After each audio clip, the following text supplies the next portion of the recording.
साथियों जय हिंद। साल था 1971। इंदिरा गांधी की लोकप्रियता 7वें आसमान पर थी, क्योंकि साथियों पाकिस्तान के सेनाध्यक्ष याह्या खान की सेना को इंदिरा गांधी की सेना ने यानी कि भारत की सेना ने बड़ी पटकनी दी थी और विश्व के भूगोल को बदलकर इंदिरा गांधी ने साथियों इतिहास रच दिया था। पूरे विश्व में ही नहीं, भारत में भी इंदिरा गांधी की जय जयकार हो रही थी। लेकिन साथियों पहली बार उसी इंदिरा गांधी को, जिन्हें लौह महिला माना जाता था, जिन्हें आयरन लेडी ऑफ इंडिया कहा जाता था, पहली बार डर लगा। पहली बार उनके अंदर एक भय का माहौल आया। इंदिरा गांधी पहली बार आशंकाओं से ग्रसित हुई।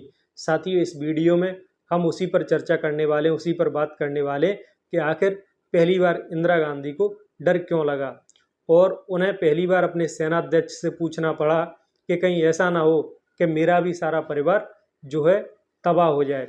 साथियों क्या है पूरा माजरा, इस वीडियो में हम आगे चर्चा करेंगे, लेकिन उससे पहले छोटी सी कहानी जानते हैं, उसको समझने की कोशिश करते हैं कि आखिर इंदिरा गांधी को डर लगा क्यों। इसकी भूमिका हमें थोड़ी सी जाननी पड़ेगी। तो साथियों 16 दिसंबर 1971 का दिन था। हमने ढाका को घेर लिया। भारत की सेनाओं ने चारों ओर से बांग्लादेश की राजधानी ढाका को अपने कब्जे में ले लिया और ढाका में हमने 93,000 पाकिस्तानी सैनिकों का सरेंडर करवाकर साथियों पाकिस्तान पर अपनी जीत दर्ज की। शिमला समझौते के अंतर्गत भारत की बड़ी जीत हुई, नया बांग्लादेश बना। लेकिन नवगठित इस बांग्लादेश के जो प्रधानमंत्री बने वो शेख मुजीबुर रहमान थे। साथियों ये वही शेख मुजीबुर रहमान थे जिनको सबसे ज़्यादा मैंडेट बांग्लादेश के अंदर मिला था। बांग्लादेश की लगभग सभी सीटों पर इनकी पार्टी अवामी लीग जीत कर आई थी और उस जीत के बावजूद भी पाकिस्तान के सेना के अध्यक्ष याह्या खान और मिस्टर जुल्फ़िकार अली भुट्टो, जो कि बेनज़ीर भुट्टो के पिताजी थे, तो साथियों जुल्फ़िकार अली भुट्टो ने और पाकिस्तान के सेनाध्यक्ष याह्या खान ने जो है शेख मुजीबुर रहमान को सरकार बनाने देने से इनकार कर दिया। इसी से गुस्सा होकर शेख मुजीबुर रहमान ने एक बड़ा आंदोलन खड़ा किया, जिस आंदोलन के लिए समर्थन कर रही थी इंदिरा गांधी, और उस आंदोलन को इतना बड़ा कर दिया कि बांग्लादेश को अलग देश बनवाने में वह कामयाब हो गए, जिसमें मैडम गांधी ने उनकी मदद की। नए प्रधानमंत्री बनते हैं वो देश के। अब साथियों वो गरीबी के लिए लड़ रहे हैं, भुखमरी के लिए लड़ रहे हैं, दलितों के लिए, पीड़ितों के लिए, वंचितों के लिए लड़ रहे हैं।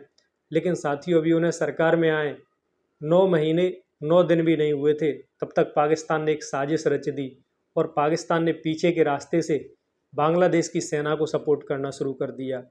और बांग्लादेश की सेना ने साथियों अपने टैंक प्रधानमंत्री के घर में घुसा दिए, अपने ही प्रधानमंत्री शेख मुजीबुर रहमान के घर में घुसा दिए। साथियों शेख मुजीबुर रहमान के परिवार के 17 लोगों की हत्या बांग्लादेश की सेना ने कर दी, जो कि पूर्वी पाकिस्तान था पहले। तो बांग्लादेश की सेना ने शेख मुजीबुर रहमान के 17 लोगों को साथियों मौत के घाट उतार दिया। जो उनकी 2 बेटी थी, शेख हसीना और शेख रेहाना, ये दोनों जर्मनी के अंदर थीं। इनको मैडम गांधी ने किसी भी तरीके से एयरलिफ्ट किया, नई दिल्ली आई, इनकी शिक्षा दीक्षा हुई, पढ़ाई हुई, बड़ी हुई और इन्हें फिर दोबारा से बांग्लादेश में भेज दिया गया, जहाँ पर शेख हसीना साथियों आपको पता भी होगा कि बांग्लादेश की प्रधानमंत्री बनी। लेकिन साथियों इंदिरा गांधी को इस घटना ने बड़ा ही ज़्यादा टच कर दिया। इंदिरा गांधी इस घटना से इतनी ज़्यादा भयभीत हो गई, उन्हें कहीं ना कहीं डर लगने लगा। उन्हें ऐसा लगने लगा कि जो घटना हमारे पड़ोसी देश बांग्लादेश में हुई है, कहीं ऐसा ना हो कि ये घटना मेरे परिवार के साथ भी हो जाए। इंदिरा गांधी अपने परिवार को लेकर बहुत ही ज़्यादा चिंतित रहती थी। साथियों एक समय ऐसा आ गया जब इंदिरा गांधी अपने आवास में एक कमरे में अपने दोनों बेटों राजीव गांधी और संजय गांधी को साथ में सुलाती थीं। उन्हें डर लगता था कि कहीं ऐसा ना हो कि पड़ोसी देश बांग्लादेश की सेना की तरह हमारी सेना भी मेरे परिवार को ख़त्म ना कर दे।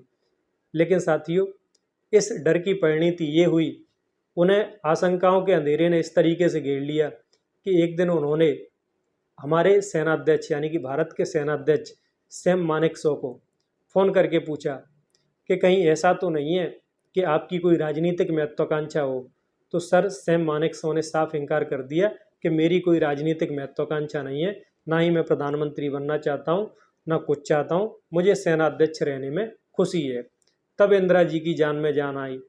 लेकिन साथियों ऐसा कभी भी हो नहीं सकता था। जिन आशंकाओं से इंदिरा गांधी ग्रसित थी ऐसा भारत में कभी हो नहीं सकता था जो पाकिस्तान में सैन्य तख्ता पलट हुआ या बांग्लादेश में सैन्य तख्ता पलट हुआ, क्योंकि हमारी जो परंपरा है, हमारी जनता की लोकतांत्रिक मूल्यों और संसदीय परंपराओं में गहरी आस्था है और हमारी जनता जब जब देश के लिए ऐसी घड़ी आई है उस पर खरी उतरी है।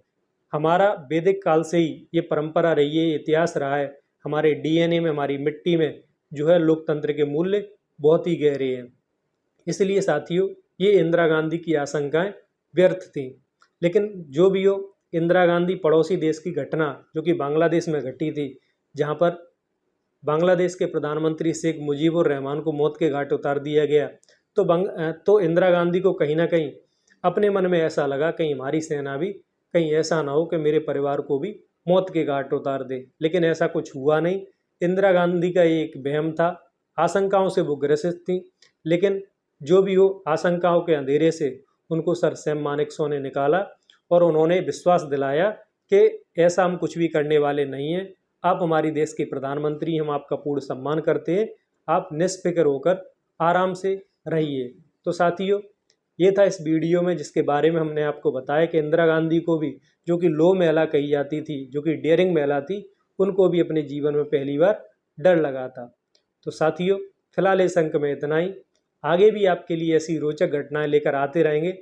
जुड़े जरूर रहें हमसे। जय हिंद, जय भारत।